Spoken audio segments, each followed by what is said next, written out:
Ողջույն գործարարիք եւ լրատվական ռադիոյի հարգելի լսարանին, դուք մեզ միացել եք 106 եւ 5 հաճախականությամբ կամ դիտում եք մեզ մեր թվային հարթակներից որևէ մեկում, եթերում է հետախույզի օրագիրը հաղորդաշարը, երկրորդ խոսափողի մոտ այն ձեզ համար վարում է Դավիթ Կապրելյանը, առաջին խոսափողի մոտ է հաղորդման հեղինակ Վովա Վարդանովը։ Բարև ձեզ, պարոն Վարդանով։ Բարև։ Պարոն Վարդանով, այս վերջերս մենք այս տաղավարում էլի այլ համատեքստերում անդրադարձել ենք, խոսել ենք այս հարցի մասին։ Այս վերջերս այս տարածաշրջանում ռեզոնանս առաջացրած մի հարց, մասնավորապես մեր երկու հարևանների մեջ ռեզոնանս առաջացած հարց, այդ Իսրայելի կողմից ցեղասպանության ընդունումը, թե ինչքանով է այդ ամեն ինչը արվում հենց նպատակային դրա համար կամ ինչ որ առճակատումը իրական է, թե ուղղակի ինչ որ ֆոն ապահովելու համար է Իսրայելի եւ Թուրքիայի, դա մեծ հարց է եւ հանրային քննարկումների, հանրային դիսկուրսի մեծ առարկա եւ այս առումով ուզում եմ հարց ուղղել ձեզ, թե ինչքանով է իրական այդ կոնֆլիկտայնությունը Թուրքիայի եւ Իսրայելի եւ ինչի շուրջ կարող է լինել այդ կոնֆլիկտայնությունը եւ դրա ելքի կամ աքսելերացիայի վրա ինչպես կարող է ազդել, հա, ցեղասպանության ընդունումը Իսրայելի կողմից։ Նախ հասկանանք, որ ոչ մի երկիր ցեղասպանությունը չի ընդունում զուտ հայերին սիրելու խաթր։ Այդպես բան չկա։ Անգամ Լատինական Ամերիկայում, երբ որ ընդունվում էր, սիրում էին իրանց տեղի հայերին եւ իրանց տեղի հայերին հարգելով իրենց ծնողների եւ պապերի, ասենք, հիշատակի համար, բացի այդ իրանց քաղաքացիների հնարավոր շահերի սպասարկելու բանի համար են ընդունել։ Հրյաները կոնկրետ Իսրայելը դեռ չեն ընդունել, դեռ ընդունման process-ն է սկսել, վարչակազմն է իրանց, ասենք, ընդունել միաձայն, то есть նախարարներով են ընդունել։ Հիմա պետք է գնա կնեսե, դա իրանց պարլամենտն է, այնտեղ արդեն երևա ու մեծ հարց է, էլի կանցնի թե չէ, հաշվի առնելով, որ իրանց քաղաքական դաշտում գոյություն ունի մի հատ Լիբերման ազգանունով մեկը, որը այսպես կոչված Իսրայելա-Ադրբեջանսկի sense մի հատ բանի լոբիստական խմբի նախագահության մեջ է մտնում, ժամանակին զբաղացրել է, ասենք, կուսակցության լիդերի, աթոռը հետագա բանա եղել պաշտպանության նախարար ա եղել։ Դա ոչ ֆորմալ առումով գոյություն ունի, հա, այդ ինչ որ հանձնաժողով։ Չէ, ինքը ֆորմալ, հենց ֆորմալ առումով կներեք։ Ինքը ֆորմալ գոյություն ունի այդ բանա իրանց եղբայրության այդ կազմակերպությունը, հիմա կարող է ինքը ոչ ֆորմալ դուրս է եկել այդ կազմակերպությունից, կարող է ֆորմալ է դուրս եկել, երբ որ զբաղացնում էր պաշտպանության նախարարության, ասենք, պաշտպանության նախարարի աթոռը։ Այդ ժամանակ շատ սերտ էր իրանց հարաբերությունները ու մեր բախտը ոնց վատ առումով բերեց, որ հենց այդ ժամանակ հսկայական համագործակցություն գնաց Ցահալի, այդ իսրայելական բանակի եւ, ասենք, Մերկասպյան թուրքերի օրդուի բանակի հետ, էլի, ասենք։ Ուրեմն ինչա կատարվում հիմա ռազմաքաղաքական դաշտում։ Նայեք, մի հատ փոքրիկ էքսկուրս անենք պատմական, միջազգային, որ ավելի պատկերավոր լինի մեր համար։ Ռուսական եւ անգլիալեզու շահերը իրար հետ երկրորդ համաշխարհայինի սկսելուց առաջ իրար հետ բռնում էր։ Նացիստական Գերմանիան ուժեղանում էր, գրավում էր Լեհաստան, Չեխոսլովակիան դրանից առաջ, Ավստրիան, այնտեղ եսիմ Հարասլավիան գրավեց, Հունաստանը գրավեց, sense ուռում մեծանում էր ու հիմնականում նեղություն էր տալի անգլիալեզու բանա գեո քաղաքական, ասենք, դաշտին, Անգլիային, Ամերիկային եւ այլն։ Ու Ֆրանսիային էլ պարզ է։ Հետո Ֆրանսիան գրավվեց բավականին արագ, էլի, ասենք, ու հետո չէ 40 թվականին, հետո նոր Հարասլավիա, Հունաստան, բան, ու ինչա կատարվում։ Ռուսաստանը ներքաշվում է պատերազմի մեջ, սովետական միությունը եւ ունենում է ընդհանուր մի հակառակորդ թշնամի, նացիստական Գերմանիան։ Քանի իրանք իրար հետ կռվում էին, որքանով կարար լիներ անգլիական արտաքին քաղաքականությունը, հետախուզությունը եւ իրենց դաշնակցային հարաբերություններում հալալ եւ արդար, այդքան եւ դրանից մի քիչ էլ ավել անգլիական բավականին ստոր քաղաքական, ասենք, քաղաքականություն արտաքին վարող կաբինետը, Foreign Office-ը բավականին ստոր լինելով սովետի հետ բավականին արդար էր։ որովհետև սովետի կարիքը ունեին մի ուրիշ ձև։ Ինչի համար եմ ասում ստոր, ինքը միշտ իր շահերը շատ ավելի կարևոր էր դասում, քան դաշնակցային, ասենք, ինչ-որ բաներ։ Նայեք, Ամերիկայի հարվածի մասին Էնիգմայի սարքերը ինքը դեռևս 41 թվականի դեկտեմբերից առաջ մի քանի հատ ունենալով բացել էր կոդերը եւ կարողացել էր ճշգրիտ ամսաթիվ իմանալ Էնիգման դեկոդիֆիկացնող սարքը, չէ՞, կոդավորող եւ դեկոդաֆիկացիա անող, ուրեմն այդ Էնիգմա սարքի միջոցով եւ բացի այդ, ասենք, ինքը լավ հետախուզություն ուներ գերմանացիների մոտ, ու բանա ինքը հստակ գիտեր, որ Պերլ Հարբորի վրա հարձակում է լինելու, բայց ամերիկացիներին չզգուշացրեց, թեթև sense նամյոկ արեց, բանա թեթև, որը որ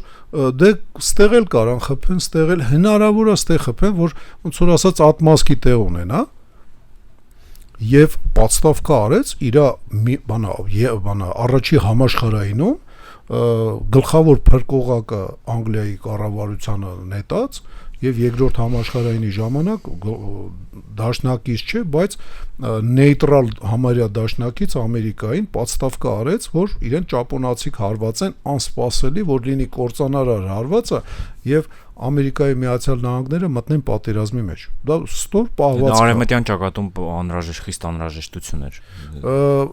Խիստ անհրաժեշտություն էր ճապոնացիների հետ ամերիկացիներին ներքաշելու, բայց ամերիկացին, որ ներքաշվում անդե, բնական է գերմանացին լինելով դաշնակից Ճապոնիային, sense տնեց ինքը ամերիկյան բորբոքված դրբիտակ ինքն էլ էր ընկնելու գերմանացին։ Եվ շատ արագ, ասենք, եկավ ամերիկյան զորախումբը Աֆրիկա, որտեղ անգլիացիք մի կերպ իտալացիներին ջախջախեցին համեմատաբար հեշտ, բայց մի կերպ կանգնացրեցին Ռոմելին։ Ռոմելը այդ աֆրիկական կորպուսի հրամանատար գերմանական գեներալը, որը բավականին լուրջ հարգանք ուներ, ասենք, անգլիական մեդիա դաշտում, ամենայն դեպս լիքը իր նկատմամբ հարգալից հոդվածներ կային, թշնամու հարգանքը վաստակելը, դա շատ բան արժե։ Ինչա կատարվում, ուրեմն անգլիացին հիմնական կռվողը ոնց որ ասած արևմուտքում Ֆրանսիայի պարտվելուց հետո ամերիկացին իրան մոտենում էր սովետի հետ շատ հալալ եւ արդար էր, շատ հալալ էր, հետախուզական տվյալներ գրեթե չէր ուշացնում, եթե ինչ-որ բան թաքցնում էր, դա հետագա բաների համար էր բան թաքցնում, իհարկե սովետը, ասենք, լավ հետախուզություն ուներ անգլիական տարածքում, այդ հայտնի Կեմբրիջի, ասենք, 5-յակը բան, եւ ինքը ինչ պետքա կարողանում էր ստանալ, չունենալով Գերմանիայում հետախուզական լուրջ բաներ, ասենք, խմբեր, որտեվ գերմանական հակահետախուզությունը շատ լավ էր աշխատել եւ սովետական այդ կարմիր կապելա, բանսեց, ոչ ոք հերանից էր սովետական հետախուզության, խորքային բանա ագենտուրների հետախուզության։ Անգլիացին շատ հալալ էր, կարճ ասած, սովետի հետ։ Սովետն էլ ստիպված էր հալալ, որտեվ հայա մայրաքաղաքներ հանձնում։ Անգլիացին էլ, ասենք, շատ հալալ էր, որտեվ իր մայրաքաղաքը ռմբակոծում էին։ Կարճ ասած, իրանք հալալ դաշնակիցներ էին։ Բայց հետո իրանք եկան, ուրեմն մոտեցան Գերմանիայի սահմաններին երկուսն էլ։ Անգլիա լեզու ֆրոնտը, ասենք, Անգլիա, Կանադա, Նոր Զելանդիա, Ավստրալիա եւ Ամերիկա, իհարկե, երևի երկրորդ ուժները այդտեղ։ Իսկ մի պահ նույնիսկ առաջի ուժը դառավ։ Իրանք մոտեցան գերմանական սահմաններին, ռուսն էլ մոտիկացավ հենց բուն գերմանական սահմաններին եւ սկսեցին նախապատրաստվել ապագա բանին։ Իսկ երբ որ Գերմանիան կապիտուլյացիա ստորագրեց, անցավ երևի մի տարի եւ Չերչիլը պարտվել էր արդեն բանաընտրություններում, բայց ինքը բավականին ազդեցիկ ֆիգուրա էր, որպես քաղաքական ազդեցիկ ֆիգուրա էր, ինքը հակասովետական ելույթներ սկսեց ունենալ, Ֆուլտոնի իր ճառն էլ համարվում է սառը պատերազմի սկիզբը։ Դաշնակից էին ընդամենը մի քանի օր առաջ, բայց իրանք քանի որ իրանց արանքի Գերմանիան, որը երկուսի վրա էլ ոնց որ ասած գծվում էր, երկուսի ոտից գծում էր եւ երկուսի կոկորտին էր ձգտում ու երկուսին էր պատրաստում էր ոչնչացնել։ Մեկին ցեղասպանելով, մեկին ոչ, կապ չունի, որպես պետություն պատրաստում էր ոչնչացնել համ անգլիական պետությունը, կայսրության, ասենք, մետրոպոլիան, համ սովետական միության կայսրությունը, ռուսական տարածքները հատկապես ոչնչացնել էր ուզում ամեն գնով։ Իրանք երբ որ եկան ու Գերմանիան գրավեցին, իրենց թշնամությունը բացահայտ սկսեց երևալ։ Հիմա շատ հեռվից եկա, բայց հիմա գանք Սիրիային։ Սիրիան արաբական միակ պետությունն էր մնացել, որ Իսրայելի հետ իր հարաբերությունները չէր շտկել ու սահմանի վրա էր Իսրայելի։ Երևի մի հատ էլ պետություն կա, որ չէր շտկել, բայց Իրանից շատ քիչ բանա կախված։ Լիբանանը, այո։ Հորդանանը ամեն ինչ արել էր։ Հորդանանի օկուպացված Իսրայելի կողմից տարածքները, երբ որ ինքը Իսրայելին վերադարձնում էր, պայմանագրերով այդ նույն տարածքը տվեց հրյաներին արենդա վճարով, բանա, որ իրանք այդ տնտեսություն անեն, եսի ինչ անեն, բանա, Եգիպտոսը հարավից Սինայի դիմաց, Սինայը որ օկուպացրել էր Իսրայելը, հող խաղաղության դիմաց ծրագիր աշխատեց, մեր ապաշնոր քաղաքական արտաքին քաղաքականությունը, որ արդեն մի 20 քանի տարի, ասենք 30 տարի ապաշնորա, դրա պատճառով մենք չկարացանք դա անենք։ Մեր մոտ չստացվեց, իսկ Իսրայելի մոտ ստացվեց Եգիպտոսի հետ եւ Հորդանանի հետ։ Եգիպտոսին Սինայը վերադարձնելուց արդեն շատ կայուն խաղաղություն ունի 40 տարուց ավել։ Եգիպտոսում համենայն դեպս Եգիպտոսի եւ Իսրայելի արանքը ճզմված Գազայի սեկտոր, բանա, երկուսն էլ հավասարաչափ սահմանը ճզմելով պահում են սեկտորի։ Հեռավոր հեռանկարում ունի Սինայում նորից ամրանալու հնարավոր է, բայց հələ որ ոտնձգություններ չի անում, ոչ մի քայլ չի անում, խոսակցությունները քաղաքական դաշտում պարլամենտից դուրս եթե կա, բանա, ոչ պարլամենտական, ասենք օպոզիցիան նման խոսակցություններ անում, անգամ պարլամենտում նման խոսակցություններ չկա, կարճ ասած իրանց մեջ խաղաղություն է։ Թուրքիայի հետ այդ նավի մարգարայից սկսեց 2010 թվականին, թե 9 թվականին, երբ որ Գազայի սեկտոր բարեգործական նավ էր եթում եւ սպեցնազը եկավ գրավեց իսրայելական եւ մարդկա ասենք ծեծելով նաև մի քանի սպանված բան կար այդ խաղաղության նավատորմի, ասենք նավաստիներից։ Ոնց որ հիմա ասենք իմիջիայլոց էս վերջինը որ կար, մեջը Ֆրանսիայի նախագահի քուրնել էր կարծեմ ներկա, թե Կանադայի նախագահի վարչապետի, ասենց ինչ որ առաջի դեմքերից մեկի քուրնել էր այդ նավի նավաստի ոնց որ ասած։ Ուրեմն այդ վաղտ իրանք շատ կեղծ էին այդ ամեն ինչը անում, իրանց թշնամությունը շատ կեղծ էր, բայց այդ խաղը իրանք խաղում էին, որ արաբական աշխարհում թուրքական լիդերները դառնան արաբական լիդեր, սունի աշխարհի դառնան առաջնորդները, որտեղ Իսրայելը Անգլիայի հետ մեծ ջանքեր է օգտագործել եղբայր մուսուլման կուսակցությանը դարձնել լիդեր մուսուլմանական աշխարհում որպես քաղաքական իսլամի լիդերներ։ Քաղաքական իսլամի տարբեր, ասենք, ուղղություններ կան, այդ թվում նաև կա գյուլենական թևը, կա այնտեղ բանի թևը,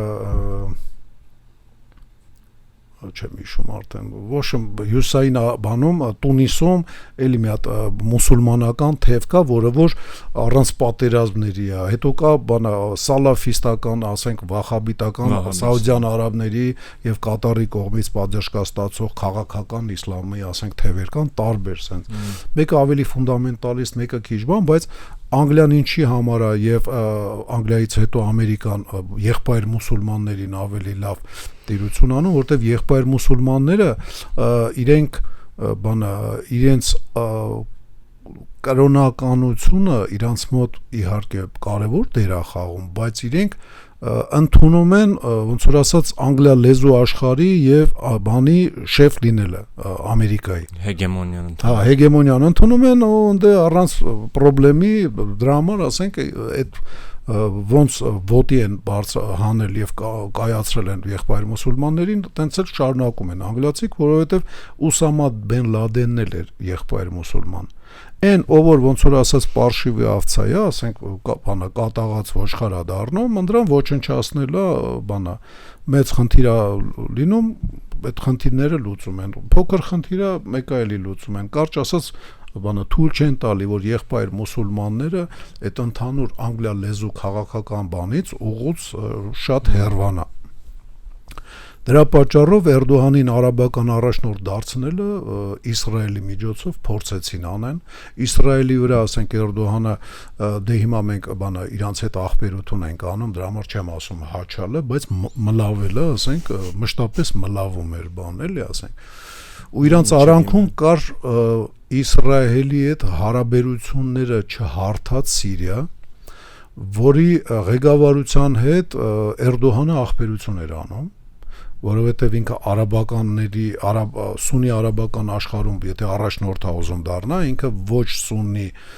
երկրներում պետք է կամ հարաբերություններ ունենա նորմալ կամ պատերազմի, բայց փաստացի իրենց կարելի ասած թուրքական ուժով էլ տապալեցին։ Դե դա եմ ասում, իրանք սկզբից, ասենք, բան էին անում, ավելի փափուկ բանով էին գնում, Սիրիայի մեկ եւ դրուկ թշնամի դառան։ Իսկ թշնամի դառան ինչի համար, որտեվ Սիրիայում կարացան խառնեն։ Խառնեն այն աստիճան, որ դառնա քաղաքացիական պատերազմ, եւ Իսրայելը եւ Թուրքիան հավասարաչափ Բաշար Ասադի զորքերին վնաս էին հասցնում։ Թուրքիան արտիլերիայով էր խփում, մի քիչ ինքնաթիռներով փորձեց, զգաց, որ իր ինքնաթիռները չեն աշխատում, որտեղ ռուսական ուժերը 15 թվականից կարծեմ թե 16-ից ընդ ներկա գտնվեցին եւ թուրքական ինքնաթիռները այտենց ազատ չէին ֆռֆռում, բայց ռուսները Իսրայելի ինքնաթիռների հետ այտենց մենամարտի մեջ չէին մտնում, իսկ Իսրայելը երբ ուզում ռմբակոծում էր նմանատիպ օբյեկտներ բանով, ոչ թե արտիլերիայով հրետանիով, այլ բաներով, ինքնաթիռներով, հավասարաչափ իրանք թուլացնում էին եւ ոչնչացնում էին սիրիական բանակը։ Սիրիական բանակին այն վնասը, որը որ Թուրքիան է հասցրել, ոչ պակաս վնաս Իսրայելն է հասցրել։ Եվ հետո երբ որ իրանք արդեն ընդհանուր թշնամուն պայմանական նացիստական Գերմանիային գրավեցին, իրանք դառան սովետ եւ անգլալեզու կամ սովետ եւ Չերչիլական Անգլիա, սովետ եւ տրումենական Ամերիկա, այ իրանք այդ վիճակում են, վсё, իրանք ունեն արանքում ոչ թե Սիրիա, որը որ Իսրայելի հետ ախպերություն չի անում, Թուրքիայի հետ անում, Իսրայելի հետ թշնամություն անում, այ ունեն Սիրիա, որը որ իրենց հպատակն է։ Ու իրանք հիմա այս սահմանները անցկացնելու խնդիր ունեն։ Դրան Իրանից բենեֆիտները քաղելու խնդիր ունեն։ Երկուսն էլ ասում են մենք Սիրիան չենք ուզում մասնատնենք, բայց Իսրայելը փաստացի դրուզների տարածքները առանձնացրել է, Հոլանի բարձունքների այն հատվածը, որը իր ձեռի տակ էր 67 թվականից հետի պահեց, բանա մեծացրեց այդ տարածքները, եկավ Սուբեյդա, սա խոսք կա, որ մինչև Պալմիրա պետք է այդան հասնեն հսկայական տարածքները, էլի։ Յանում ընդ ԻԳԻԼ-ը ակտիվ է եւ ԻԳԻԼ-ը չգիտես խի, որ երբեք Իսրայելին չի խփել, իրանց սկսեց անհանգստացնել, էլի։ Դե Թուրքիային էլ էդի դուր չի գալի, որտեվ ինքը Միացյալ Սիրիան ուզում է իրան հպատակ պահի։ Ու դա հնարավոր է, որտեվ պրո-թուրքական եղբայր մուսուլմանների ֆիլիալ Ջեբխետ ան-Նուսրանա փաստորեն գրավել, այդ բանը Տախրիր Արշամը, դա Ջեբխետ ան-Նուսրանա, եւ իրենք հիմա այդ հողի շուրջ բոլչի իրար հետ բազար ունեն, իրանք կարելի ասել իրար հետ դարել են սահմանակից։ Եվ բոլչի իրար բանը զիջելու խնդիր ունեն հենց Սիրիայի հետ կապված, բացի այդ իրենք արճակատվելու հնարավորություն են ստացել անմիջապես, ու արանքներում չկա թշնամի։ Մաքուր երկրորդ համաշխարհայինի ավարտի հետո սիտուացիան է ստեղծել, երբ որ մեկ Խրուշովը տանկերներ շարժում, մեկ բանը Ադենաուերը հելնում ասում էր օգնեցեք, մեկ էլ ամերիկյան մի 15 հատ բանը մեծ օթանավ գալիս իջնում էր արևմտյան Բերլինում, մեկ ընդ պատեր անսպասելի կառուցվում, անգլիական, ֆրանսիական եւ ամերիկյան բանը օկուպացված տարածքներում Գերմանիայի բանը զորքերը առաջի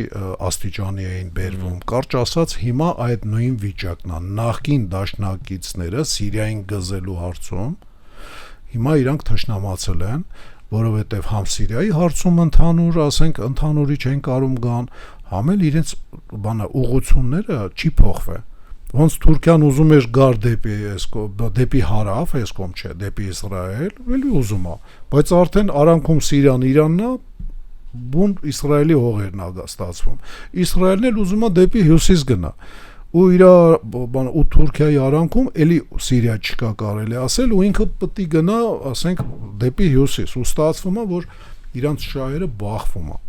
Ու այդ շահերը բախման մեջ մենք Իսրայելի հետ, ասենք, եթե սկսենք բան անել, ոնց որ ասած, ռազմաքաղաքական մեր դաշնակցային թեկուս հարաբերությունները ձեռք բերենք, թեկուս ռազմաքաղաքական մեր հարաբերությունները ջերմանան որոշակիորեն, արդեն մենք կշահենք։ Մենք ուղղակի պետք է չդառնանք իրանց խաղալիքը, իրանց գործիքը, իրար հետ հարց լուծում, то есть մենք չպետք է Սիրիա դառնանք։ Այսինքն փաստացի այդ կոնֆլիկտը կա, գոյություն ունի, այսինքն ինչ որ շղար ստեղծելու չի այս հայտարարությունը։ Չէ, կա այդ կոնֆլիկտը կա, ուղղակի քանի արանքներում Սիրիա կար, իրանք դաշնակից էին։ Ու այդ կոնֆլիկտը կոնֆլիկտ չէր, ձևական բնույթ էր կրում։ Իսկ հիմա իրանք այդ ձևականը այնքան են ասել, որ հասարակությունը երկու երկրում էլ պատրաստ է, այդքան լսել է, չէ, ասենք։ Իրանք կեղծ զրույցներ էին անում, կեղծ։ Իրականում երկուսն էլ պայքարում էին Սիրիայի դեմ, Սիրիան ոչնչացնելու ցանկություն ունեին, բայց իրանց հասարակությունը տասնյակ տարուց ավել անընդհատ լսել է, որ Թուրքիան մեր թշնամին է, Թուրքիան էլ ասում էր Իսրայելը մեր թշնամին է։ Հիմա փաստորեն հասարակությունն էլ է պատրաստ հետագա քայլերի, թե թուրքական հասարակությունը, թե իսրայելական հասարակությունը։ Հիմա ասենք, մենք եթե իրանց գործիքը դառնանք այդտեղ, մենք մեծ սխալ կգործենք։ Եթե մենք թույլ տանք մեզ ներքաշեն, բայց մեր համար դրական քայլ է, որ ասենք Իսրայելը ընդունեց։ Չգիտեմ, ճիշտ ասած։ Ինձ թվում է ապագայում որևէ ինչ որ բանի վրա կարող ենք ասել, այսինքն վկապիլկու էլի սենց ասած հետագայում ինչ որ լրիվ համաձայն եմ։ Դրանից հրաժարվելը մեծ էշություն կլինի, ձեն չհանել դրա հետ կապված ոչ պակաս էշություն։ Բայց պետք է անգամ նուրբ ասես, որ ասես շնորհակալ եմ կամ ասենք բանը ամեն գնով ես չգիտեմ վարձահատույց կլինեմ, դες բանը չի կարելի անել, որտեղ Թուրքիան հիմա բանը այդ իր վրա նետված քար է ընդունում Իսրայելի կողմից ու եթե պարզվի այդ քարը դու ես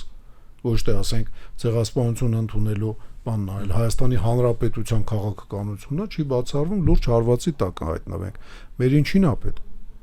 ուսպես պետք չի չէ ասենք Իսրայելի եւ ասենք թուրքական բախման մեջ հայտնվենք ես իսկի չեմ ուզում որ մենք 200 տարի ռուսական քաղաքական ասենք ազդեցության տակ լինելով Ռուսաստանի մասը լինելով ես իսկի չեմ ուզում որ մենք ռուս-թուրքական պատերազմի արանքում գտնվենք այն ժամանակ երբ որ մենք սուբյեկտայնություն չունենք ու իրանց ցանկացած պատերազմ իրար մեջ բանը թուրքերը հայերին նեղություն էին տալի 1828 թվականին բանը թակուբիր տղամարդ էին սպանում 1854-56 թվականին գրեթե բանը 1/3 տղամարդկանց սպանեցին 1877-78 թվականին ամբողջությամբ գյուղեր էին ոչնչացնում այդ բանի Բայազետի պաշարման բանի ժամանակ առաջի համաշխարհայինի ժամանակ էլ ոչ թե սահմանամերձ հայ բնակչությունն էին ոչնչացնում, այլ բանը ամբողջ հայերին ոչնչացրեցին Թուրքիայի կայսրության տարածքում։ Փաստորեն մենք իրանց արանքում չպետք է լինենք, իրանց գործիքը։ Հակառակը մենք պետք է այնքան փշոտ sense մի հատ կղզի դառնանք, որ իրանցից ոչ մեկը չուզենա, ոչ թե մեզ օգտագործի, այլ չգա դաժե մեր տարածք ոտ դնի, որտեվ հավայի ոտերը, ասենք, այդ փշի վրա ծակրտի, էլի, ասենք, լավ սրենք այդ փշերը, որ իրանց բացինկեկի այդ տակի ռեզինն էլ իրանց փրկություն չլինի, երկաթի նալն էլ, որ տակից խփեն, փրկություն չլինի, որ ոտը Հայաստան դնելու, որպեսզի բանը մեր տարածքը օգտագործի մյուսի դեմ, երկուսի համար էլ ինվալիդության հավասար բան լինի, իսկ դա ռազմական զինված չեզոքության պայմաններում է հնարավոր, то есть դու պետք է լինես փշոտ ոզնի բոլորի համար ով քեզ շրջապատում է բոլորի անգամ ասենք մեզ 1828 թվականից 200 տարի հեսա կլինի ոչ մի նեղություն չտված ասենք Իրանի հարցում էլ պետք է փշոտ լինենք то есть մենք պետք է թույլ չտանք որ Ամերիկան մեզ Իրանի դեմ օգտագործի կամ Իսրայելը պետք է թույլ չտանք որ մեզ օգտագործի Իրանը Ամերիկայի դեմ պետք է թույլ չտանք, որ ռուսը մեզ չօգտագործի բանի դեմ, Թուրքիայի դեմ, եւ թույլ չտանք, որ թուրքը օգտագործի ռուսի, ոչ մեկին չպետք է թույլ տանք, որ մեզ օգտագործեն։ Հակառակը, մենք պետք է կարողանանք այնպես դիվանագիտություն անենք, որ համ Իսրայելի հետ լավ լինենք, համ արաբների հետ, որոնց հետ սահման չունենք, որտեվ արաբները մեր շատ վաղեմի հարևաններն են։ Իրանի կայսրությունը, երբ որ ձևավորում էր Կիրոս առաջինի ժամանակ, Հայաստանը հպատակացնելու հետ զուգահեռ ինքը Արաբստանը, ասենք, հպատակացրեց, եւ մենք մի պետությունում ենք եղել 2500 տարի առաջ։ Մի պետության մեջ ենք եղել, ոնց որ 200 տարի մի պետության մեջ ենք եղել, էստոնացիների եւ ֆիների հետ։ Դա այտենց մոռանալու չի, էլի։ Ու հետ էլ այն պետությունը չի, որը մեզ ոչնչացնում ու գենոցիդ էր անում, հա, թուրքերի հետ էլ ենք մի պետության մեջ եղել, բայց թուրքը մեզ գենոցիդ արել, ու դա կակրաս բերելու չի որպես համակեցության օրինակ, էլի։ Իրանի հետ ենք եղել, ասենք, մի պետության մեջ եւ ինքը դոմինանտ լինելով, մետրոպոլիա լինելով, մեզ երբեք գենոցիդ անելու ցանկություն չի ունեցել։ Ինքը իր քաղաքական հարցերը լուծելուց, ասենք, կարար դեպորտ աներ ինչ-որ տարածություն, որը որ հսկայական, ասենք, վնասներ հասցրեց հայկական բնակչությանը, սկյութական մեթոդով անապատ ստեղծելով նահանջող զորքերի որ թուրքական բանակը գա ուտելիք չունենա եւ բայց այդ նույնը արել է, ասենք, Ռուսաստանը, երբ որ Նապոլեոնը գալիս էր Մոսկվա ու ինքը Մոսկվայի շրջակայքն էր ոչնչացնում, վառում դաշտերը, գյուղերը, որ Նապոլեոնի զորքը, то есть մենք ինքը մեզ Իրանը ընդունում էր որպես իր հարազատ տարածք եւ որպես իր հարազատ տարածք, որպեսի թուրքը չամրացնի ստեղ Իրան, ինքը բնակչությունը հեռացնում էր այս տարածքից եւ նաեւ այրում էր դաշտերը, ոչնչացնում էր տները, որ թուրքական բանակը գալուց ադրմինիստրացիան բանակը հենակետ չունենա։ Ուզում եմ ասեմ, այն դառը բաները, որ նկարագրվում է Խաչատուր Աբովյանի Վերք Հայաստանի, դա նման քաղաքականության դեմ ամբոստանալու ցանկություններ, որը որ եղել է համ այդ Ռուսաստանի Նապոլեոնի հետ պատերազմի ժամանակ եղել է դեպք, երբ որ այդ գյուղերը դատարկող, ոչնչացնող ցարական Ռուսաստանի բանակի բաներին նել են, ասենք, սպաներին եւ պարտիզաններին գերանդիներով դիմավորել այդ հայտնի գեներալ, ասենք, Դենիս Դավիդովի պարտիզանական ջոկատը շատ հաճախ համ ռուսական գյուղացիների դեմ էր կռվում, համ ֆրանսիական օկուպացրած, ասենք, զորքերի դեմ էր կռվում, որովհետեւ ինքը բաներ անում, հրաման էր կատարում անապատացնել այդ տարածքը, որ ֆրանսիական բանակը հենակետ չունենա, սնունդ չունենա իր համար, ձիերի համար եւ այլն։ Ուզում եմ ասեմ, մենք ու Իրանը ունենք դառը համակեցության բաներ, ասենք, տարիներ, բայց նաեւ հազարավոր տարիներ համակեցություն ա եղել, որտեղ որ անհնար կլներ նման ռեժիմի մեջ պահել հազարավոր տարիներ, էլի։ Թուրքերի հետ ունեցել ենք 500 տարի համակեցության բան իրենց կայսրության տարածքում, որոնք որ բավականին, ասենք, ոչ թե դառն են եղել, այլ կործանարար են եղել մեր ազգի համար, համեմատելու չի։ Հիմա գանք Իսրայելի ու թուրքական հարաբերությունները։ Ես սենց մի հարց էի ուզում տամ, եթե ասենք այսօր այդ ռազմաքաղաքական կոնֆլիկտայնության իրավիճակն է այդ երկու երկրների միջև, ապա այդ ցեղասպանությունը ընդունելու փաստը դա արդյոք ուղղակի մեդիա դաշտը ինչ որ հակաթուրքական տրամադրություններով լցնելու համար, որովհետև չեմ պատկերացնում, որովհետև այսքան ժամանակ, այսինքն դա միջև չհասնի գործը Թուրքիայում կամքին այդ փաստը ընդունելու, ինձ թվում է ոչ մեկի ընդունելն էլ այստեղ ինչ որ իրավիճակ չի փոխելու։ Այսինքն կարծում եմ դա ընդունել է, եթե նույնիսկ շղարշ չի արվում այնց Թուրքիայի դեմ, արվում է զուտ հակաթուրքական տրամադրություններով միջազգային հանրությունը լցնելու համար, որը ինձ թվում է իմաստ չունի, որտեվ արդեն շատ փուլեր անցած է այդ ցեղասպանությունը ընդունելու, շահարկելու, բազում քաղաքական ուժերի կողմից փորձելու ընդունել տարբեր կետերում լոբինգի միջոցով, այսինքն չեմ կարծում էլ ինչ որ էական ազդեցություն պիտի ունենա թուրքական քաղաքականության վրա Իսրայելի կողմից դա ընդունելը։ Այ sense մի բան հասկանանք, մեզ ձեռա տալի տարբեր երկրներում, որ ընդունեն ցեղասպանությունը որպես պատմական եւ քաղաքական հետևանքներով փաստ, իհարկե ձեռա տալի, միանշանակ բոլոր երկրներում դա լինի Թուրքիա, դա լինի Ֆրանսիա, դա լինի Շվեյցարիա, որովհետև որ դու որպես ցեղասպանված ժողովուրդ ցանկացած երկրում գտնվելով կարող ես որոշ պրեֆերենցիաներ ունենաս քո երկրից։ Այ ոնց որ ցեղասպանված ժողովրդի համարյա ստատուս ունեն ուկրաինացիք Եվրոպաներում 22 թվականի փետրվարի 22-ից, ասենք 24-ից հետո ուկրաինացիներին մի ուրիշ ձևի լավ ստատուսներ էին տվել Եվրոպայում։ Իսկ Գալադամորի մասին եք խոսում։ Չէ, ես նկատի ունեմ ռուսական ֆեդերացիան, երբ որ հարձակվեց Ուկրաինայի վրա, Ուկրաինային մաքսիմալ օգնության մեջ մտնում էր նաև իր փախստականներին տարբեր երկրները ստատուսը բավականին բարձր տվին, համարյա ցեղասպանված ժողովրդի ստատուս տվեցին։ Հիմա հասարակ բան ասեմ, դու կարողանում ես ամենակիչը այն երկրներում որտեղ որ ցեղասպանությունը ընդունվել է որպես փաստ, այդպես կառավարությանը դիմես, որ ես որպես ցեղասպանված ժողովուրդ, ասենք թուրքերի կողմից ու քո կառավարությունը դա ընդունել է որպես պատմական փաստ եւ քաղաքական հետևանքներ ունեցող փաստ է դա։ Խնդրում եմ քեզ ինձ տրամադրես այսինչ տարածությունները, որ ես հայոց օջախ կառուցեմ խոսքի օրինակ, կամ հայկական եկեղեցին կառուցելու համար, այն որ մզգիթի թույլտվություն թուրքերին տվել ես, ասենք $1 միլիոն փող ես վերցրել, օրինական մոծում, մեզանից փող մի վեկալ։ Եվ այլն, տարբեր պրեֆերենցիաներ կա։ Հիմա Իսրայելում, նայեք, մենք կովերի այգի պահելու բանի, ասենք լուրջ խնդիրներ ունենք Իսրայելում։ Երուսաղեմում կովերի այգին, որտեղ Քրիստոսը քարել է, ասենք, այնտեղ դա հայկական թաղամասի մի մասն է։ Հայկական թաղամասը մշտապես տարբեր, ասենք, էքստրեմիստ իսրայելցիանների, այդ ջոդների եւ ոչ էքստրեմիստ, բայց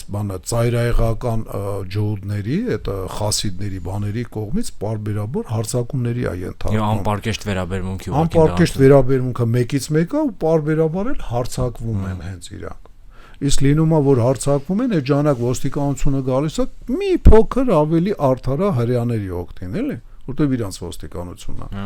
Հիմա դու արդեն եթե այդ կառավարությունը ընդունելուց հետո նաև կնես հետո անցնի, դու կարողանաս որոշ պրեֆերենցիաներ ստանաս հենց Իսրայելից եւ ամենակիչը հատուկ պաշտպանություն ուզես, հատուկ եսի ինչ ուզես, կարճ ասած դա օգուտ է։ Հա, օգուտ է մեզ, ես ուղղակի ուզում եմ ասեմ, ինչ բենեֆիտ է տալու Իսրայելին Թուրքիայի դեմ։ Ամենակիչը ինքը կարողանում է մեղմի են մեղադրանքները, որ իրան ուղղված են, որ Գազայում ցեղասպանություն անում։ Իհարկե Գազայում ցեղասպանություն չի անում։ Միանշանակ, ոչ թե հիմա եմ ասում, որովհետև մասնակի ընդունվել է իրանց մոտ ցեղասպանությունը, ասոցիացիի խի մասնակի, որտեղ պարլամենտը դեռ չի բանալու։ Ոչ, ես միշտ եմ այդ կարծիքի եղել, որ դա ցեղասպանություն չի, բայց ցեղասպանական գործողություններ, ոչ թե ընդհանուր ինքը ցեղասպանություն է, բայց ցեղասպանական գործողություններ կան։ Խաղաղ բնակիչ է, երբ որ ոչնչացվում, դա ցեղասպանական գործողություն է, բայց ժամանակ դա ցեղասպանություն չի։ Ցեղասպանական մեկ գործողությունները եւ պլանավորված պետության կողմից ցեղասպանությունը դա շատ տարբեր բաներ են։ Եվ եթե նաեւ հաշվի առնենք, որ զոհերի մեծ մասը հնարավոր է նաեւ ուղղակի կից զոհեր են, էլի կողքից զոհեր են, այսինքն նպատակային չեն զոհվում, նպատակային չեն թիրախավորվում։ Հենց իմ ասածն է, որ քաղաքացիականը զոհվում է, այնքան որ ասենք տենց ստացվեց, ուրիշ բան, որ շատ անզգուշ են, ու անտարբեր են քաղաքացիական գզովի թե չէ, հрьяաները համեմատաբար 2 միլիոն համեմատաբար էլի անտարբեր են, իրականում ասում են զգուշացնում են, որ էս աստեղ են խփելու, էս թաղամասին են խփելու, բայց ոչ միշտ էլի, բայց պլանավորած, որ պետք է ոչնչացնենք այս ժողովուրդը, ու ոնց որ արել են թուրքերը մեր գլխին, ասորիների գլխին, օրինակ հույների ցեղասպանությունը եղել է պատերազմական գործողությունների ժամանակ։ Երբ որ Աթաթուրքը, ասենք, օկուպացված Թուրքիան ազատագրում էր անգլիացիների եւ անգլիացիների դաշնակիցներից, ինքը այդ ժամանակ տարբեր ցեղասպանական գործողություններ արել է, բայց պլանավորած հույներին ոչնչացում չի եղել։ Եթե այտենց լներ, ինքը Սմիրնա չէր սպասի 2-3 օր էվակուացիաներ, հետո մտներ։ Ուրիշ բան, որ 2-3 օրվա մեջ 1 միլիոն բնակչություն չես էվակուացնի։ Հայրին ինքը ինչ էվակուացիա, հակառակը վիզեր դնում այդ էվակուացնողների դեմը փագեր, որ սաղին ջնջեր։ Դա տարբեր բաներ է։ Դա պետությունը պլանավորել է, իսկ դա ռազմական հանցագործություններ են տեղի ունենում, ցեղասպանական գործողություններ են տեղի ունենում, բայց պլանավորված պետության գործիք չի։ Հիմա ասենք դրա դեմ ինքը հայկական ցեղասպանության բանը ճպսնում է թուրքերի ճակատին, որովհետև այսօր թուրքերը այդ տարածքում որ ապրում են, հալալ 30%-ը հայկական ունեցվածքի վրա է, ասենք գողունը յուրացրած մարդիկ են։ Հալալ 1/3-ը Թուրքիայի բնակչության, անկախ ազգությունից։ Դե պարզ է իրանք համարյա բան են, քրդեր են, հա։ Մենակ քրդեր չէ։ Սաղ ծովափնյա տարածքները, ասենք 20-25% սեփականությունը հայերին ա եղել։ Մի 50% հույներին ա եղել, մի 20-25 մերն ա եղել, մի 20-25 էլ ասենք արաբ, թուրք, չերկես, խառը։ Բայց երկրորդ սեփականատերը ափամերձ տարածքներում դա հայերն են եղել, ու այդ ամեն ինչը հիմա գողունին տիրում է թուրքը, թուրք բնակչությունը։ Հիմա ասածս այնա, որ Իսրայելը մեզ որպես գործիք է օգտագործում մեր ցավը, բայց մենք չպետք է թույլ տանք, որ մեզ ստիպեն, որ մենք դառնանք իրանց համար գործիք, մենք, ոչ թե մեր ցավը, մեր նախնիները, մեր նախնիներին իրանք մեր ցավը օգտագործում են, հետագայում ոնց որ դու ճիշտ ասեցիր, կապիլկի մեջ թող մնա, բայց մեզ ներքաշել մենք չպետք է մեզ թույլ տանք։ Չնայած տեսնես մի հատ բան կա, հիշում ենք 92 թվականին ոնց եղավ, ասենք որ մենք Շուշիից հետո, Շուշիից առաջ ունեինք հաջողություն, ու մի քանի մի հատ հաջողություն ունեցանք, երբ որ ջախջախեցինք, ասենք մեր վրա հարձակվող խումբը, ասենք Քարինտակի օպերացիան։ Թուրքերը ասում են օպերացիա Դաշալտի։ Ճիշտ է, ասենք հատուկ նշանակության խումբը դե կորուստ ունեցավ մեր գործակալը, ասենք մեր հենց հետ համագործակցող բարձր պաշտոնյա թուրքը զոհվեց, բայց ամենայն դեպս դա դրական գործողություն էր, երբ որ թուրքական պաշտպանության նախարարը իր հատուկ եսի մինչերը բան եկան ու փորձեցին Քարինտակը գրավեն, ավելի շատ հատուկ նշանակության զինվորներով, քան Քարինտակի բնակչությունն է, մենք իրանց ջախջախեցինք։ Դրանից հետո եղավ Իվանյանի ազատագրումը, որտեղ եղավ մեծ կորուստ, Արցախի հանրապետության քաղաքացիներ զոհվեցին։ Ես մի քանի անգամ այդ հարցը բարձրաձայնել եմ համ ստեղ, համ ինտերվյու, համ պրես կոնֆերենցիայի ժամանակ, որ Հայաստանի հանրապետությունը, չէ, Արցախի հանրապետությունը իր զոհված քաղաքացիների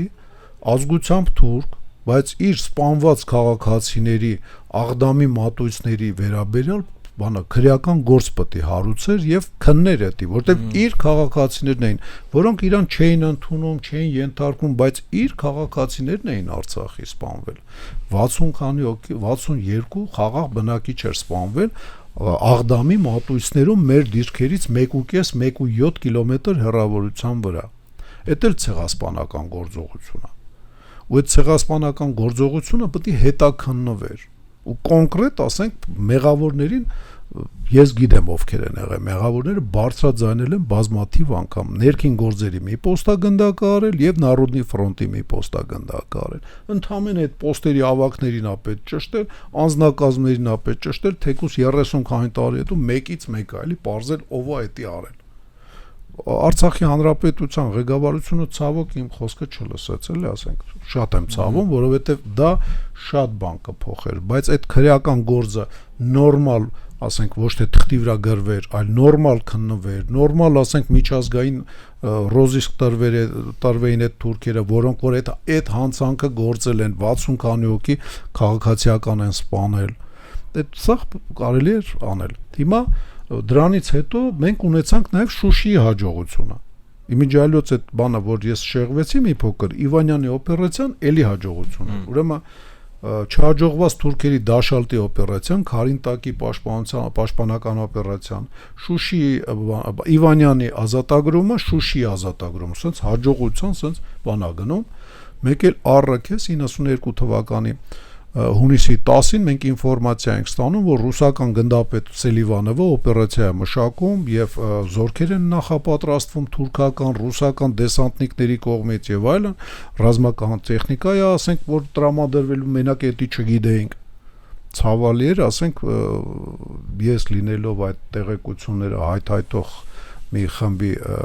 ղեկավար, ես չկարողացա այդ բացահայտեմ։ Բացահայտել էինք Սելիվանովին, բացահայտել էինք դեսանտնիկներին, որ պարապում են Գերան կայարանում,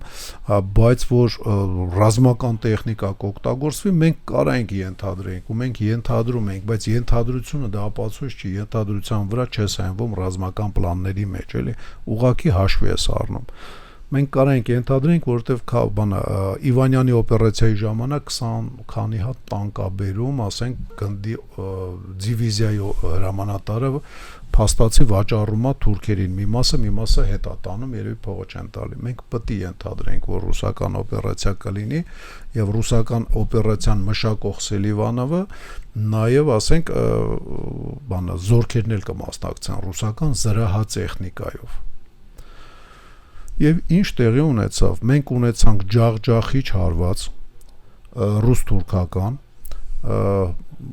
մշտապես տեղել եմ ասել, տարբեր տեղել եմ ասել, գեներալ Շամանովի ուղակի կրծքին նայեք, այն որ լիքը մեդալներ է, մի հատ էլ մեդալ կա, բարձր, շատ բարձր, Բաքվի կառավարության կողմից տված բանա, որտեղ գեներալ Շամանովը դեսանտային հետևակի, օդային հետևակի հրամանատարն է եղել, որը որ գրոհել է Շաումյանը, Մարդակերտը եւ իրենք այդտեղ հաջողություն են ունեցել, որտեղ որ իրանք չեն գրոհել, իրանք հաջողություն չեն ունեցել մեծ, որտեղ գրոհել են թուրքերը ռուսական զրահատեխնիկայով։ Մի քիչ բարդ եմ ասում, շատերը կարող են մտածեն, ես հակառուսականություն եմ քարոզում, ոչ։ Ուրիշ բան եմ ուզում ասեմ։ Դրանից հետո թուրքերը սկսում են Մերսկասպյան թուրքերը օսմանների հետ ախպերություն կամաց անել եւ հրաժարվում են պարսկական ռուսական օգնությունից։ Եվ ինչա տեղի ունենում։ Պարսիկները մեր հետ հարաբերությունները լավացնում են եւ բացահայտ բլոկադայի պայմաններում Հայաստանը նաեւ Իրանի հետ, ասենք, հարաբերությունները լավանալու պատճառով կարողանում է չմեռնի, վարի չգնա, չխեղդվի բլոկադայի, տարիներով տևացած բլոկադայի պայմաններում, որտեղ Իրանով մեր բեռնափոխադրումներն էին գնում եւ մենք համ նավթամթերք էինք ստանում, համ սնունդ էինք այն կողմից ստանում եւ Իրանը հասկացավ, որ թուրքը իր դաշնակիցը չի։ Նույն բանը կարողացանք մենք բացատրենք ռուսներին։ Եվ ռուսները դառան մեր գոնե ռազմատեխնիկական հարաբերությունները լավացրած դաշնակից։ Իսկ մի քանի տարի հետո դաշնակցային հարաբերություններ բան։ Փաստորեն մեզ հայկական ուժերը գրոհող ռուսական դաշնությունը բացահայտ գրոհել է, այլ ես որ ասում եմ հակառուսականության մասին չի, Հայր ջան, դա բացահայտ փաստ է, ռուսական զորքերը մեզ գրոհել է 23-րդ կիլովատի մոտոհրաձգային դիվիզիան, 60-րդ, ասենք, Լենքորանի մոտոհրաձգային դիվիզիան, 104-րդ դեսանտային դիվիզիան իր զրահատեխնիկայով, ամեն ինչով, ասենք, մեզ գրոհել են թուրքերի հետ միասին 92 թվականի հունիսի 12-ին, 10-ին պետք է օպերացիան լիներ, բայց քանի որ մենք իրենց թույլատնող օպերացիա արեցինք 92 թվականի հունիսի 8-ին, իրանք 2 օրով հետաձգեցին իրանց օպերացիան, որտեղ մեր օպերացիան այտենց լայնածավալ չդառավ, մերը ավելի շատ ծակոց էր, որ իրանց ուշադրությունը շեղեց, իսկ իրանցը կարգին խելքագլխին օպերացիա էր։ Կարճ ասած, դրանից հետո մենք կարողացանք մեր հակառակորդի դաշնակցին փոկենք Իրանից եւ դարձնենք մեր դաշնակիցը։ Իհարկե դրան նպաստեց նաեւ թուրքը ռուսական դաշնակցային հարաբերությունների մեջ մի քիչ սառելով։ Հիմա նույնն է տեղի ունենում։ Գլխավոր դաշնակիցներից մեկը Բաքվի թուրքերի իրենց այս մի գլխավոր դաշնակիցի հետ, ասենք, թուրքերի, օսմանների հետ հարաբերությունները սրվել է, ոնց որ նկարագրեցի, Անգլիայի, Ամերիկայի հարաբերությունները սրվավ Սովետի հետ 45 թվականի մայիսի 9-ից հետո։ Եկեք օգտվենք դրանից։ Ես չեմ ասում դառնանք իրենց գնդակը, բայց մեր Իսրայելի հետ հարաբերությունները այ ոնց որ քաղաքական ուժ կար, որ այդ ամեն ինչը ասենք կանխատեսելով իսրայելական գեներալի որպես կոնսուլտանտ էր բերել իրենց ռազմական նաև ծրագրերը գրելու համար։ Լավ է, հիմա մնում է մեր քաղաքական գործող իշխանությունները քաղաքական դաշտում պոզիցիայի դերը գրաված, ոչ թե օպոզիցիա, իրանք էլ համապատասխան քայլեր անեն։ Կամ եթե այդքան վախենում են թուրքերին, ասենք տակից ֆիտ տան, որ այս մի քաղաքական ուժը, որը որ օպոզիցիա է, ինքը շարունակի իր հարաբերությունները Իսրայելի հետ տակից ֆիտ տան, պատժժկա անեն, թաքնված քաղաքական պատժժկա անեն, որ այդ հարաբերությունները դառնա համարյա դաշնակցային։ Եթե ինքը ունենա դաշնակցային հարաբերություն ունի արդեն թուրքերի հետ եւ մեր հետ, ամենակիչը ինքը ռուսի հետ նման դա լինելու է, այ ոնց էր ռուսը մեր ու թուրքերի մեջ, ինքը մեր հետ դաշնակցային հարաբերություն ունենալով, իսկ թուրքերի հետ Մերկասպյան թուրքերի Բաքվի հանրապետության ստրատեգիչское партнерство, ոնց որ Լավրովն ասա, ստրատեգիական հարաբերություններ, փոխհարաբերություններ, ինքը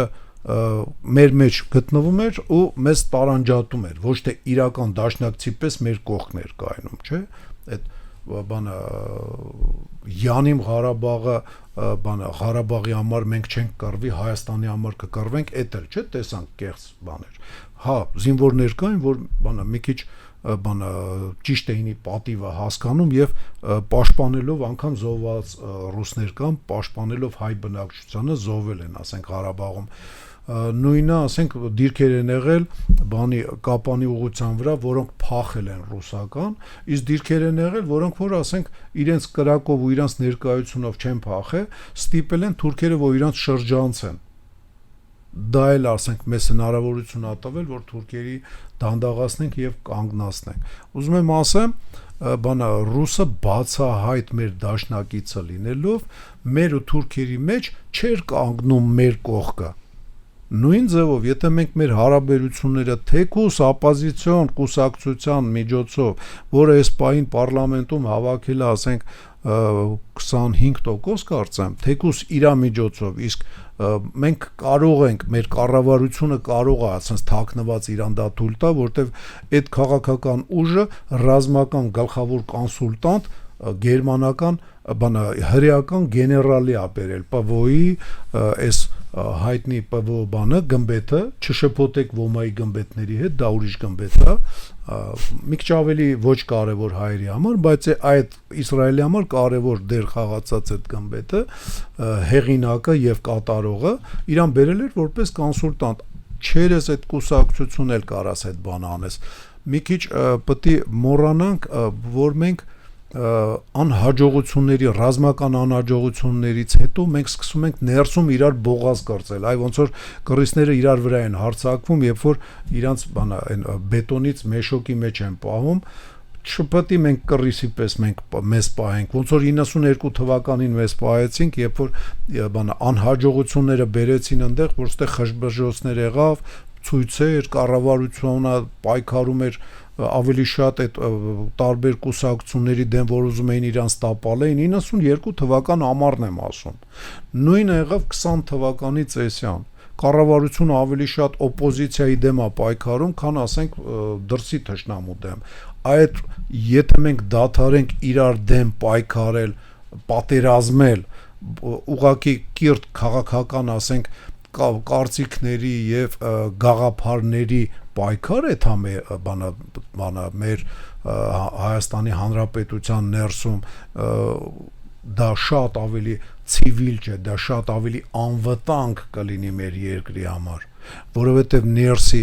այդ խառախշտիկ վիճակներից ոնց որ մենք օգտվեցինք բանում 1992 եւ 93 թվականին ջարդելով Մերկասպյան թուրքական զինված ուժերը, այտենց էլ թուրքերը օգտվեցին մեր խառնված վիճակից 18-ից մինչև առեսօր, ու ինքը համ կարողացավ մեզ զինված ուժերը ջարդող հարվածներ հասցնի, համ կարողացավ, ասենք, ամրապնդի իր դիրքերը տարբեր տեղերում, որտեղ թուրք տեսնել արդեն խնդալու է, ոնց կարար թուրքը գար ստեհացներ, մենակ մեր խառնվածության հաշվին, որ խառնվել ենք այն աստիճան, ոչ թե խասյաթի խառնվածության հետ եմ, այդ հիմար խառնվածության հետ եմ, որ մարդիկ իրար հետ գաղափարային տարբեր գաղափարներ կրելու հաշվին ոչ թե իրար հետ քաղաքական պայքար են մղում, այլ քաղաքական պատերազմ, պետք դադարի այդ էշությունը պետք դադարի, երբ որ իրար դեմ պայքարը դառնում է իրար դեմ պատերազմ, դադարեք այդ էշ լինելը եւ բանը այդ ապոզիցիոն ուժի միջոցով, եթե մի քիչ պակասում այն երկու հատ կլոր բանը պրյամոյ թուրքերի տեսադաշտում Իսրայելի հետ հարաբերությունները լավացնել, ամենակիչը այդ քաղաքական ուժի միջոցով ջերմացրեք մեր հարաբերությունները Իսրայելի հետ եւ Իսրայելը ամենակիչը մի բանը դաշնակից Մերձկասպյան թուրքը պակաս կունենա մարտի դաշտում մեր դեմ պատերազմելուց, то есть ինքը կլինի մի քիչ ավելի թույլ, համապատասխան մենք մի քիչ ավելի ուժեղ։ Շնորհակալ եմ պարոն Վարդանով հետաքրքիր զրույցի համար, պատմական հետաքրքիր ակնարկների եւ համեմատությունների համար։ Դե ինչպես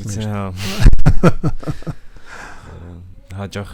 էմոցիաների վրա անհնարին զսպել, որ մանավանդ որ այդքան երկար անդադ խոսում եք, շատ բաներ եք վերհիշում, արդեն դե ամենքում երկար խոսալը դի ընդրա այդպես որ քեզ խոսալու տեղ չէ։ Լավ, մյուս անգամ մի քիչ կթողեմ ավելի երկար դու խոսաս։ Շնորհակալ եմ զրույցի համար, մեր եթերաժամանակը ավարտին մոտեցավ, շնորհակալություն հայտնենք նաև մեր ռադիո լսողներին եւ ռադիոդիտողներին ուշադրության համար, դուք դիտում եւ լսում եք Գործարարալիքը, եթերում մեր հետախույզի օրագիրը հաղորդաշարը, երկրորդ խոսափողի մոտ ձեզ համար աշխատեց Դավիթ Կապրելյանը, առաջին խոսափողի մոտ էր հաղորդման հեղինակ Վովա Վարդանովը։ Ստեսություն։